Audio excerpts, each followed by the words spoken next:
এই দুনিয়ায় প্রিয়জন বলতে কিছুই হয় না ভাই। এই দুনিয়ায় সবাই স্বার্থের জন্য কাছে আসে, প্রয়োজনে প্রিয়জন বানায় আপনাকে। দেখবেন স্বার্থ শেষ, আপনার খবর নেওয়া শেষ। একটা জিনিস লক্ষ্য করে দেখেন, আপনার একটা সময় যখন অবস্থা খারাপ ছিল, বা একটা সময় যখন আপনার ওই রকম কোনো পরিস্থিতি ছিল না, যেরকম পরিস্থিতিতে এখন আছেন আপনি, আপনাকে সবাই খুঁজে।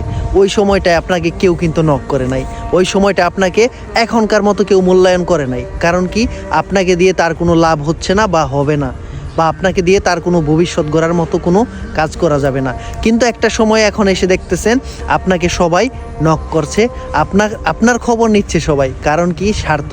তার স্বার্থের কারণে, তার প্রয়োজনে আপনাকে প্রিয়জন বানাচ্ছে। সো এইগুলাকে আপনার প্রিয়জন বানানো যাবে না। কারণ একটা কথা বলে না যে অন্ধকারে ছায়াও চলে যায়, ছায়াও আপনাকে ছেড়ে চলে যায়, কিন্তু ভাই ছায়াটা যায় না। হ্যাঁ ঠিক আছে, অন্ধকার বলে আমরা দেখি না, ঠিক আছে, কিন্তু ছায়াটা আপনার সাথে সব সময় থাকে। এই দুনিয়ার ভিতরে আপনি আর আপনার সাথে যদি কেউ থাকে, ওই ছায়াটা থাকে, ঠিক আছে। কিন্তু ভাই ওই মানুষগুলা, যে মানুষগুলা নাকি আপনার সময়, ভালোর সময় আইসা আপনাকে আপনজন বানায়, প্রিয়জন বানায়, ওই মানুষগুলা আপনাকে কখন আবার ছুঁড়ে ফেলে দিবে, যখন তাদের স্বার্থ হাসিল হয়ে যাবে, যখন তাদের প্রয়োজন মিটে যাবে, তখন দেখবেন অটোমেটিকলি আপনাদের থেকে আস্তে আস্তে দূরে সরে যাবে।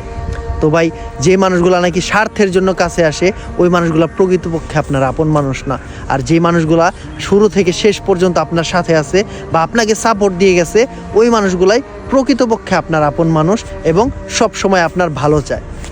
সো মানুষ বুঝে কাছে ভিড়াতে হবে, মানুষ বুঝে তার সাথে চলতে হবে। স্বার্থবাজ মানুষের সাথে চলা যাবে না, স্বার্থ হাসিলের জন্য যারা আসবে তাদের সুযোগ দেওয়া যাবে না।